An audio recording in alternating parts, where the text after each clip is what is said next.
Hallo an alle YouTube-Freunde da draußen. Wie ihr seht, ich lebe noch.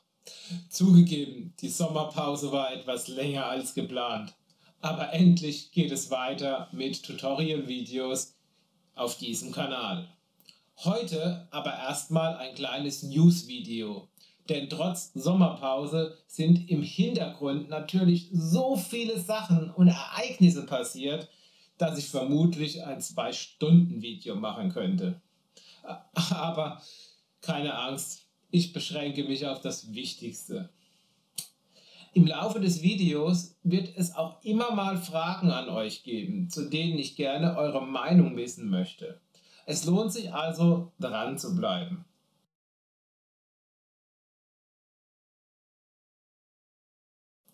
Das erste Ereignis ist bereits vor nicht ganz 2 Wochen über die Bühne gegangen.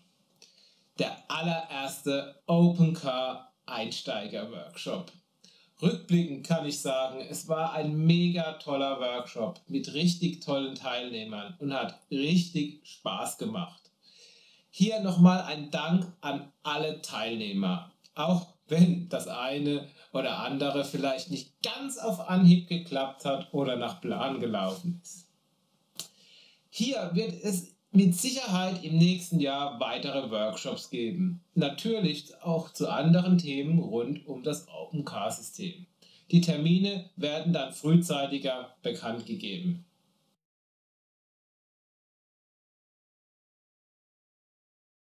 Das nächste Ereignis steht sozusagen schon in den Startlöchern und findet in ein paar Wochen statt. Denn ich stelle mit meiner Anlage auf der Faszination Modellbahn in Friedrichshafen aus und würde mich sehr freuen, den ein oder anderen live vor Ort zu begegnen. Bereits jetzt befinde ich mich schon in der Vorbereitung und hier auch schon die erste Frage an euch. Interessiert es euch, was alles notwendig ist, bis meine Anlage auf so einer Messe steht?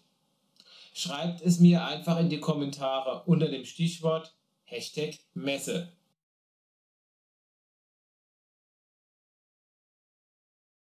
Kommen wir jetzt zu einem Dauerbrenner-Thema, und zwar zu diesem Kameraden hier, dem RTW. Es ist über ein Jahr her, da habe ich angekündigt, dass ich den aufs OpenCar-System umbaue möchte und euch unter anderem die Funktionen des OSC-Soundmoduls zeigen möchte. Viele von euch haben mir auch schon ungeduldig geschrieben, wann es denn endlich soweit ist.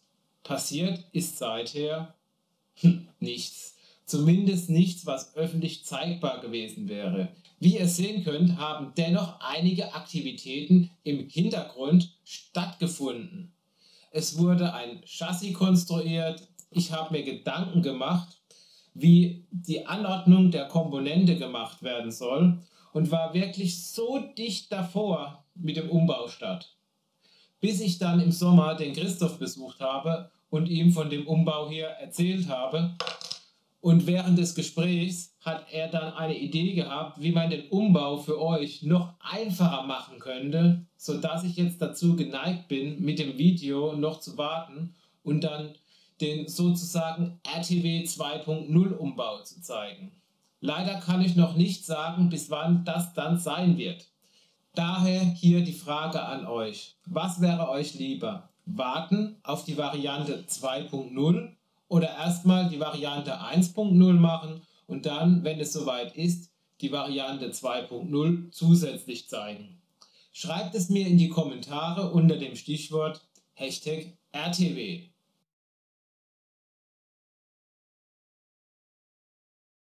Die nächsten News werden sicherlich einige von euch freuen. Denn in Zusammenarbeit mit Fichtelbahn und iTrain wird es eine Tutorial-Serie über die Steuerung des OpenCar-Systems mit iCar über das BDIP-System geben.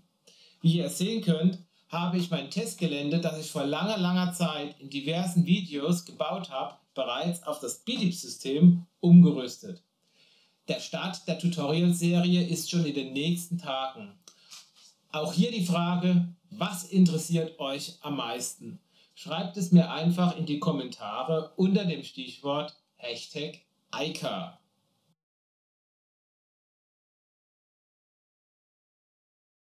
Natürlich habe ich über die Sommermonate auch ordentlich den 3D-Drucker gequält, also den Resin 3D-Drucker.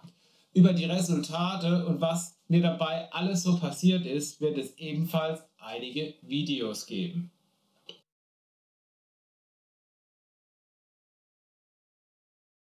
Ebenfalls über den Sommer habe ich meine SS49E Sensorplatinen weiterentwickelt. Diese können jetzt den vollständigen Funktionsumfang der Feedcar-Module aus dem Fichtelbahn-Shop abbilden. Besonders die Konfiguration ist hier bei meinen Modulen viel einfacher als bei dem Feedcar. Leider hat das Ganze aber auch ein Aber. Am liebsten würde ich euch die neue Version sofort zur Verfügung stellen. Aber aktuell fehlt mir einfach die Zeit, um eine aktualisierte Dokumentation zu schreiben. Darum müsst ihr euch leider noch etwas gedulden. So, das soll es dann auch mal wieder gewesen sein für heute. Ihr seht, ich habe nicht zu viel versprochen. Es ist ganz viel passiert über die Sommermonate. Ich bin schon mal auf eure Antworten gespannt. Bedanke mich fürs Zusehen und wünsche euch eine gute Zeit und hoffe, wir sehen uns im nächsten Video wieder. Bis dahin, euer Björn.